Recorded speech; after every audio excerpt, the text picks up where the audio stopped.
The Lonesome Cowboy. The sun hung low over the plains, casting long shadows that stretched across the dusty road into Willow Creek. Luke Harland rode slow and steady, the reins loose in his calloused hands, his bay stallion plodding with practiced patience. The saddle creaked, the only sound besides the wind hissing through the prairie grass. Luke wasn't a man who came to town often. He preferred the quiet of his ranch, 30 miles west, tucked against the hills where the only voices were cattle lowing and coyotes howling at night. He lived alone by choice, though some whispered he lived that way because he didn't know how to do anything else. But even a solitary cowboy couldn't live on beef and rainwater. Flour, beans, coffee, and bullets didn't grow wild. So when supplies ran low, Luke saddled up and made the long ride.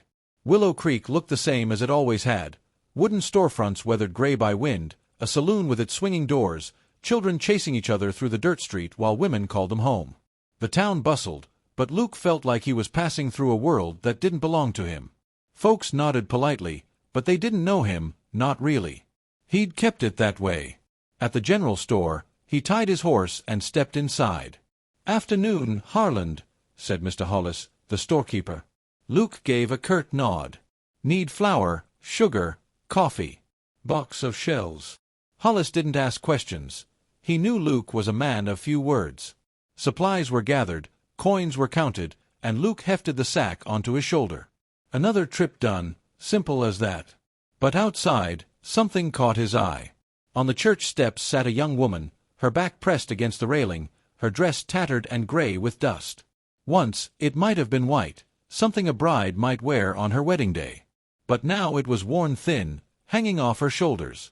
Her face was pale, her eyes hidden under a bonnet, her hands folded as though in prayer. Then he heard her whisper, "Please, bread. Just a little bread." Her voice was soft, cracked with thirst. She wasn't speaking to him but to anyone passing by. A ranch hand tossed a coin near her feet, but she didn't reach for it. She only repeated the same words, eyes glistening. "Please. Bread." Luke froze mid-step, his sack heavy on his shoulder. He told himself to keep walking. Not his business. The town had plenty of people. Someone else would help. But no one stopped. Women glanced at her, lips pressed thin. Men passed by, shrugging. The world was too hard for anyone to carry another's burden. And yet, Luke's boots turned toward her.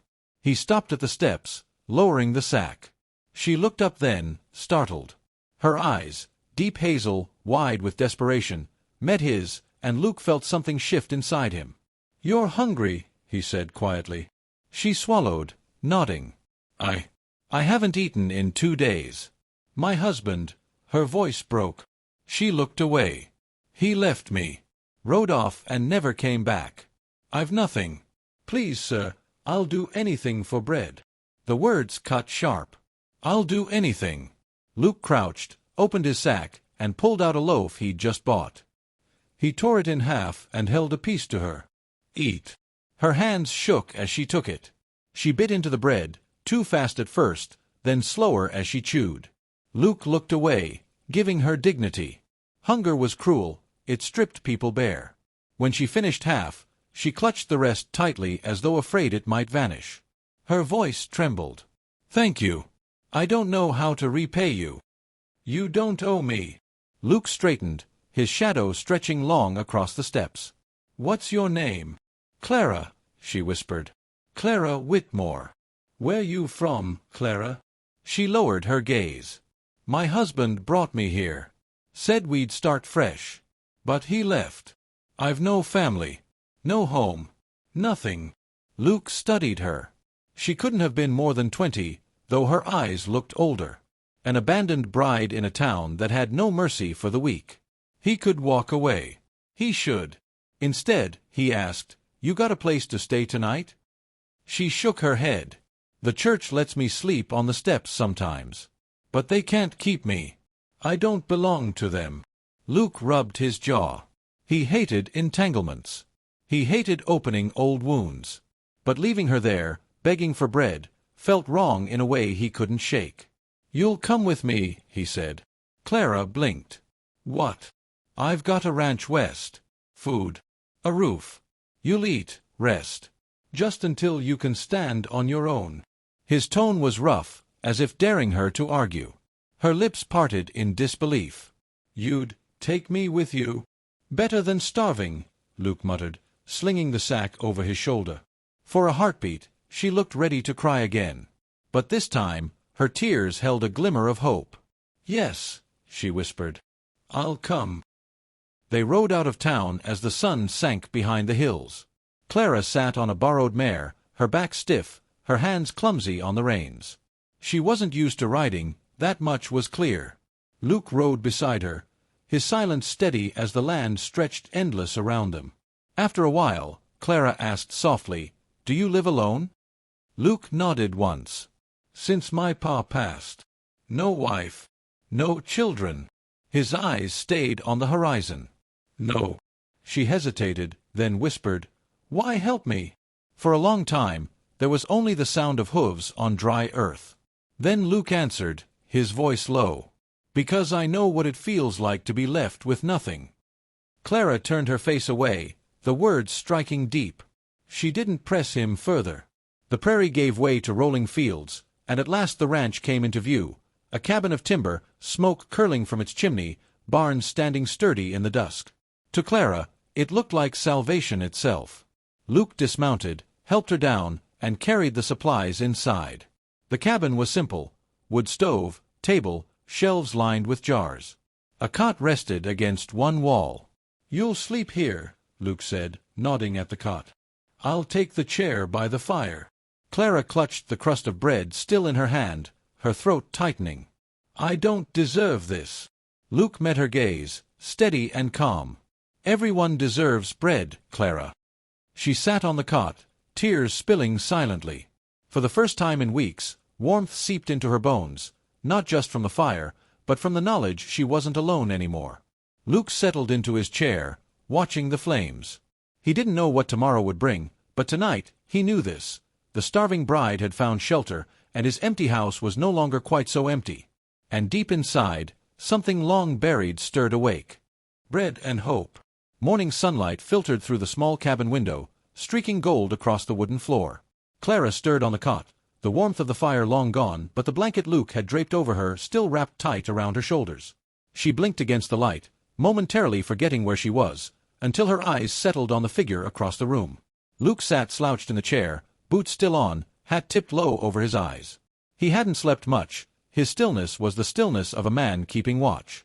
Clara studied him quietly, a strange mixture of gratitude and fear tightening in her chest.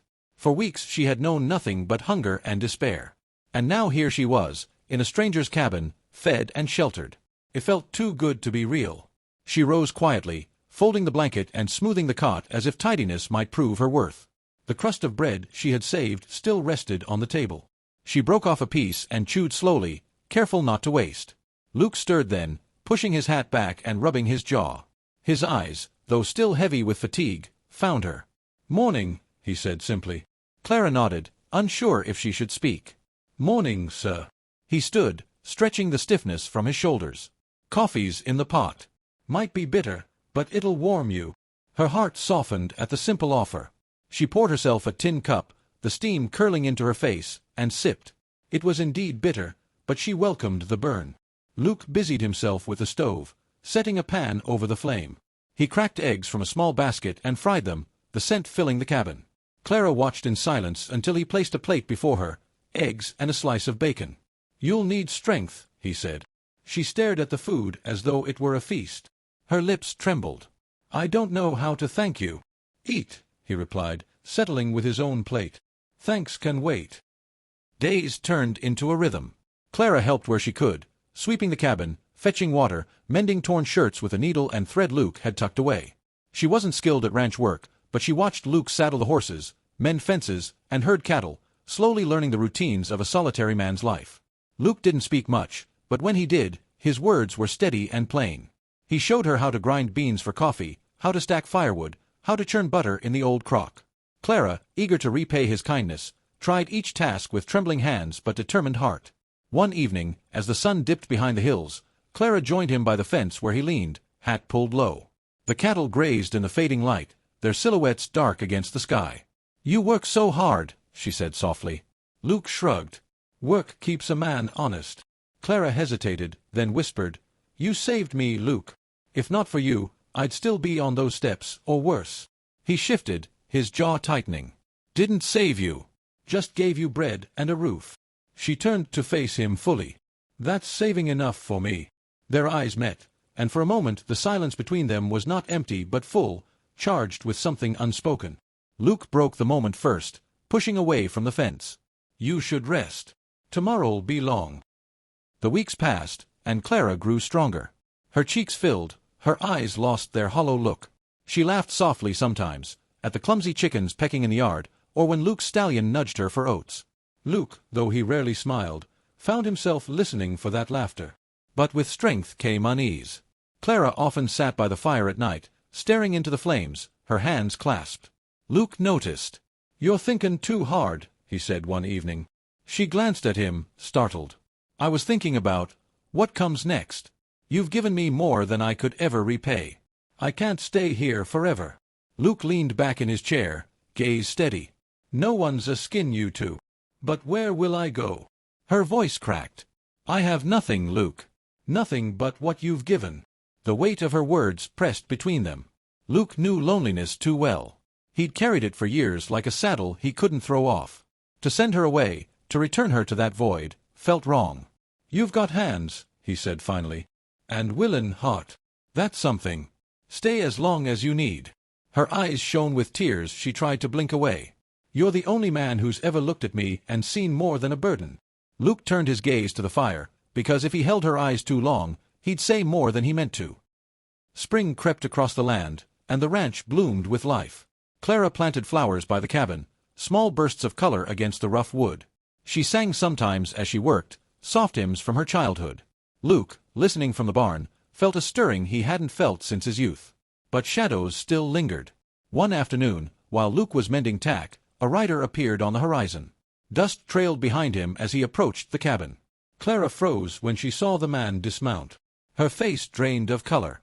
"Clara," the man said, voice rough with surprise. "So this is where you ran off to?" Luke stepped forward, his body instinctively between them. "Who are you?" The man sneered. "Her husband. Name's Whitmore. She's my wife." Clara's voice shook. "You left me, Thomas. You abandoned me with nothing." Thomas's eyes hardened. "I had business. I was comin' back." He glanced at Luke. "And I see you've been keepin' her real comfortable." Luke's jaw clenched. "She's been beggin' for bread in town. You call that a husband's care?" Thomas spat in the dirt. "She's mine. You've no right." Clara stepped forward, trembling. "No. I may be worn your ring, but a man who abandons his wife to starve forfeits his claim. You left me, Thomas. You left me to die." For a moment, silence hung heavy. Then Thomas reached for Clara's arm. Luke moved faster than thought. His hand closed around Thomas's wrist, steel hard. "She stays," Luke said, his voice low and dangerous. "Now ride." Thomas cursed, yanking free, but when he met Luke's eyes, something in that unflinching stare made him falter. With a final glare at Clara, he mounted and rode off, dust swallowing him whole. Clara collapsed against the fence, her body shaking. Luke stood near, silent until her sobs softened. "I'm sorry," she whispered. "I didn't want you caught in this." Luke shook his head. "No need for sorry. You're safe here." She looked up at him then, eyes shining with something deeper than gratitude. And in that moment, Luke understood what had been stirring in him all along. Summer came, and with it, change. Clara was no longer a starving bride begging for bread. She was the heart of the cabin, the warmth in Luke's silent world. Together they tended cattle, harvested beans, shared meals at the table. And though words of love were never spoken outright, they lived them in every action. One evening, as the sky burned red over the hills, Clara stood beside Luke on the porch. "When I first saw you," she whispered, "I thought you'd pass me by like everyone else. But you didn't." Luke's voice was quiet, rough with feeling. "Couldn't walk past bread and hope sittin' on church steps." Her lips curved in a trembling smile. "You gave me bread, yes. But more than that, you gave me hope. You gave me a life again." Luke turned then, meeting her gaze fully. For a man who had built walls of silence his whole life, this was no small thing. "Stay," he said simply. "Not just till you find your way. Stay with me." Tears welled in her eyes, but they were tears of joy. She stepped closer, her hand slipping into his.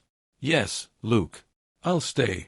And under the vast sky, as the land hushed around them, the lonesome cowboy and the once starving bride found something neither had thought they'd ever hold: love born not of chance, but of bread, hope, and the courage to not walk away.